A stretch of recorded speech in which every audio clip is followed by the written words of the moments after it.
అక్షర చావుకి కారణమైన మాయని రుద్ర ఏం చేయబోతున్నాడు? రూప వివాన్ శేషగిరితో కలిసి మాయ నేతృత్వంలో రుద్ర కంపెనీ షేర్లు పడిపోయేలా ఏం చేసింది? కంపెనీ షేర్స్ పడిపోకుండా రుద్ర ఏం చేశాడు? రుద్రకు ఎదురైన ఆ కొత్త అమ్మాయి ఎవరు? ఈ పాటలో తెలుసుకుందాం. సారీ, అందరూ స్టోరీ గురించి అడుగుతూ ఉన్నారు, నేను చూస్తూనే ఉన్నాను.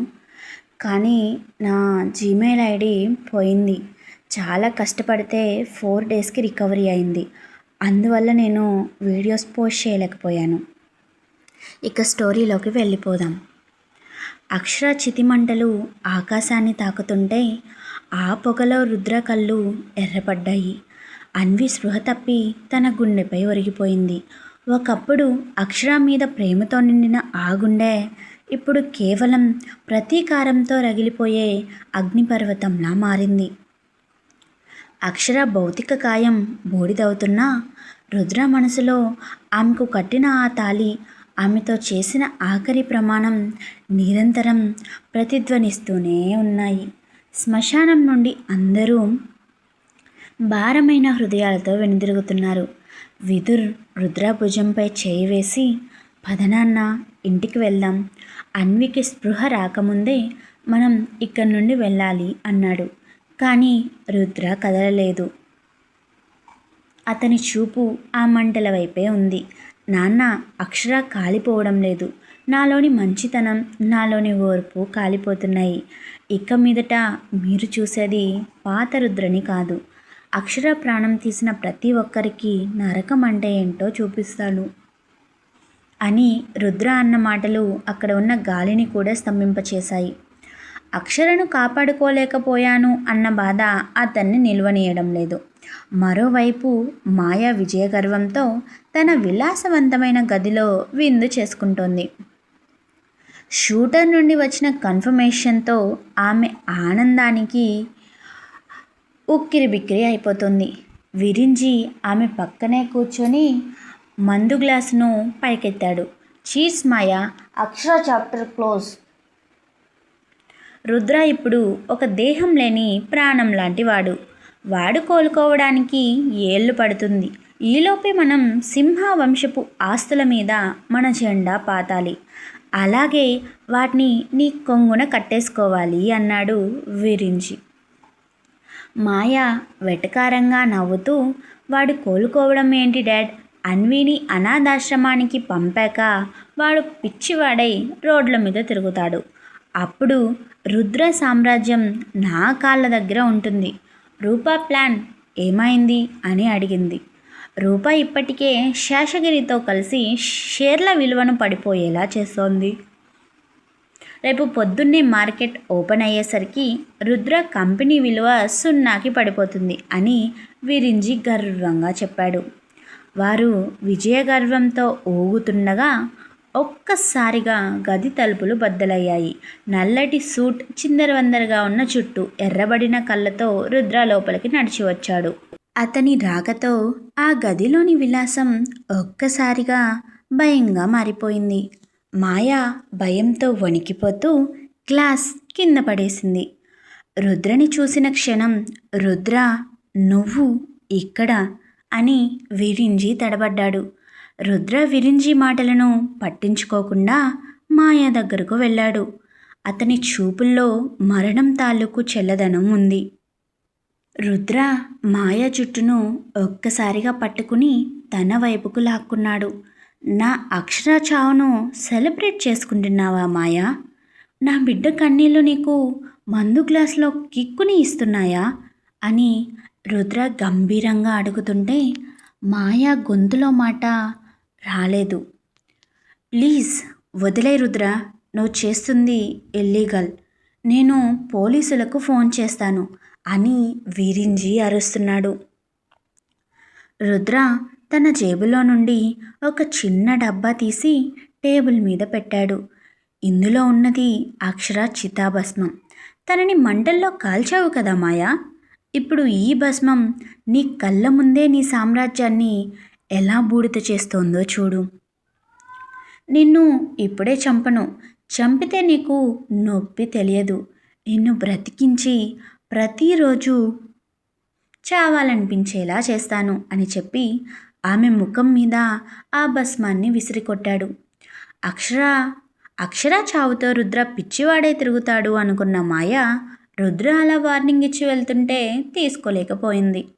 మరుసటి రోజు ఉదయం రూప మరియు వివాన్ శేషగిరి రుద్ర ఆఫీస్ బోర్డ్ రూమ్లో కూర్చుని ఉన్నారు. రుద్ర సంతకం లేకపోయినా మెజారిటీ షేర్లు మన దగ్గర ఉన్నాయి కాబట్టి కంపెనీని మనం స్వాధీనం చేసుకోవచ్చు అని రూప పేపర్లను సర్దుతోంది. సరిగ్గా అప్పుడే మునిశేఖర్ లోపలికి ప్రవేశించాడు. అతని వెనుక రుద్ర సింహంలా నడిచి వచ్చాడు. రుద్రని చూడగానే రూప ముఖం మారిపోయింది. రూప, నా భార్య చితి ఇంకా ఆరిపోలేదు. అప్పుడే నా ఆస్తి మీద కన్నేశావా అని రుద్ర గంభీరంగా అడిగాడు. నీ భార్య? అక్షర ఎప్పుడు నీ భార్య అయింది? తను నీ అక్రమ సంబంధం అని అందరూ అనుకుంటున్నారే. నేను కూడా అంది రూప వెటకారంగా నవ్వుతూ. మునిశేఖర్ ఒక డాక్యుమెంట్ను టేబుల్ మీద పెట్టి, మిస్సెస్ రూప, అక్షర మరణానికి కొన్ని నిమిషాల ముందు రుద్ర ఆమె మెడలో తాళి కట్టాడు. చట్టపరంగా ఆమె రుద్ర భార్య. అంతేకాదు, మీరు చూపిస్తున్న పేపర్లన్నీ ఫేక్ అని మా దగ్గర ప్రూఫ్స్ ఉన్నాయి. మీరు ఇక్కడి నుంచి వెళ్ళకపోతే మేము లీగల్గా ప్రొసీడ్ అవ్వాల్సి ఉంటుంది. జాగ్రత్త అన్నాడు మునిశేఖర్.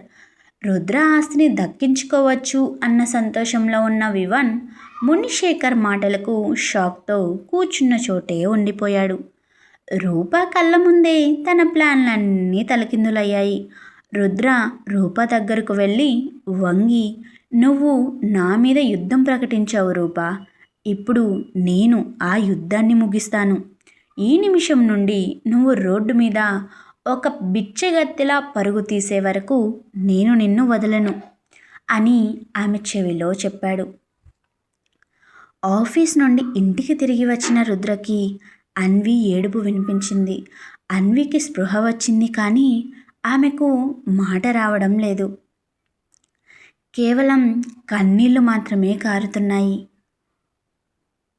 చాముండి, మీనాక్షి ఆమెను ఓదార్చడానికి ప్రయత్నిస్తున్నారు.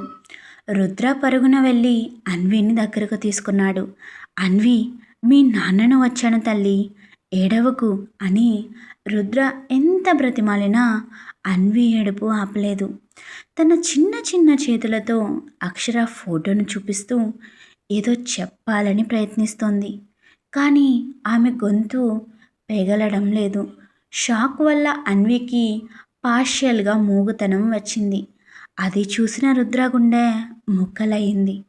నా బిడ్డ మాటను దూరం చేసిన ఆ మాయను, ఆమె తండ్రిని ఈ ప్రపంచం నుండి దూరం చేస్తాను అని మనసులో ప్రతిజ్ఞ చేశాడు. ఆ రోజు రాత్రి హర్షిల్తో కలిసి మందు తాగుతూ, అక్షర చనిపోయింది అంటే నాకు నమ్మాలనిపించట్లేదురా, తన ప్రెజెన్స్ని నేను ఫీల్ అవుతున్నాను అంటూ హర్షిల్ ముందు రుద్ర బాధపడుతుంటే, నాకు అర్థమవుతుంది రుద్ర, అక్షర డెత్ని నువ్వు తీసుకోలేకపోతున్నావు. కానీ అక్షర మన కళ్ళ ముందే చితి మంటల్లో కాలిపోయింది. ఇది నిజం, ఇదే నిజం అన్నాడు హర్షిల్. కానీ రుద్ర నమ్మడానికి సిద్ధంగా లేడు. నా కూతురిని చూసావా హర్షిల్? అక్షర లేదని తను చూసావా ఎలా అయిందో? తండ్రిగా నేనెంత బాధ్యతగా ప్రేమగా చూసుకున్నా కూడా తనకి అక్షర లేని లోటే కదరా. ఆడపిల్లకి అమ్మే అన్నీ అని అంటారు, కానీ తను ఇంత చిన్న వయసులోనే అమ్మకు దూరమైందిరా అంటూ అలాగే తూలిపడిపోయాడు రుద్ర. రుద్రని చూస్తుంటే హర్షిల్కి గుండె తరుక్కుపోతోంది. కానీ ఏం చేయలేని పరిస్థితి. తన కూతురి బాధని చూస్తున్న రుద్ర ఒక విధ్వంసకారుడిగా మారాడు. మాయా అండ్ కో బిజినెస్లను ఒక్కొక్కటిగా ధ్వంసం చేయడం మొదలుపెట్టాడు. విరింజికి సంబంధించిన అక్రమ రవాణా గోడౌన్లను తగలబెట్టించాడు. మాయ ప్రైవేట్ వీడియోలను, ఆమె చేసిన కుంభకోణాలను మీడియాకు విడుదల చేశాడు. కేవలం 24 గంటల్లో మాయ గౌరవం, ఆస్తి మట్టిలో కలిసిపోయాయి. మునిశేఖర్ చట్టపరంగా వారిని ఊరితాడు వరకు తీసుకెళ్లడానికి సిద్ధమయ్యాడు. హర్షిల్ షూటర్ను ట్రేస్ చేయడానికి అండర్ గ్రౌండ్ నెట్వర్క్ను ఉపయోగించాడు. ఒకరోజు రాత్రి మాయ తనను తాను కాపాడుకోవడానికి పారిపోవాలని ప్రయత్నిస్తుండగా రుద్ర ఆమె కారును అడ్డుకున్నాడు. నిర్మానుష్యమైన రోడ్డు మీద మాయ ఒంటరిగా మిగిలిపోయింది. ప్లీజ్ రుద్ర, నన్ను వదిలేయ్. నేను అక్షరని చంపాలనుకోలేదు. నిన్ను నా వాడిని చేసుకోవాలనుకున్నాను అని మాయ ఏడుస్తూ ప్రాధేయపడింది. రుద్ర నవ్వుతూ ఆమె దగ్గరికి వెళ్ళాడు. ప్రేమించావా? నా ప్రేమని చంపి నువ్వు ప్రేమను ఆశిస్తున్నావా మాయా? చావు నీకు దొరికే అతిపెద్ద బహుమతి. కానీ నేనది నీకు ఇవ్వను. నువ్వు బ్రతికే ఉండాలి. నా అన్వి ఎప్పటి వరకు అయితే అమ్మా అని పిలవలేదో అప్పటి వరకు నువ్వు జైల్లో నరకం చూడాలి అని చెప్పి ఆమెను పోలీసులకు అప్పగించాడు. మాయని స్టేషన్లో అప్పగించి పరారీలో ఉన్న విరింజిని ఎలాగైనా పట్టుకోవాలి అనుకుంటూ ఇంటికి తిరిగి వెళ్తున్న రుద్రకి ఎవరో అమ్మాయి రోడ్ మీద ఒంటరిగా నడుచుకుంటూ వెళ్ళడం కనిపించింది. టైం చూస్తే మిడ్నైట్ 12 దాటింది. ఈ టైంలో అమ్మాయిలకి సేఫ్ కాదని తెలిసి కూడా ఈ అమ్మాయి ఏంటి ఒంటరిగా నడుచుకుంటూ వెళ్తోంది అనుకుంటూ ఆమె పక్కగా కారాపి విండో గ్లాసెస్ దించి, హలో మిస్, అర్ధరాత్రి అమ్మాయి ఒంటరిగా నడిస్తే స్వాతంత్ర్యం వచ్చినట్టు అని గాంధీ గారు చెప్పిన మాట ఫాలో అవుతున్నట్టు ఉన్నారు. కానీ అది అబద్ధం. ఈ టైంలో అమ్మాయి ఒంటరిగా ఉంటే జరిగేది మానభంగాలు, మర్డర్లు అని రుద్ర అరుస్తుంటే, ఎవరు చెప్పారు నేను అమ్మాయిని అని అంటూ ఆ అమ్మాయి వెనక్కి తిరిగి రుద్ర వైపు చూడగానే రుద్ర హార్ట్ బీట్ ఒక్క క్షణం స్కిప్ అయింది. అప్రయత్నంగానే అతని నోటి నుండి అక్షర అనే పేరు వినిపించింది. సస్పెన్స్ కొనసాగుతుంది.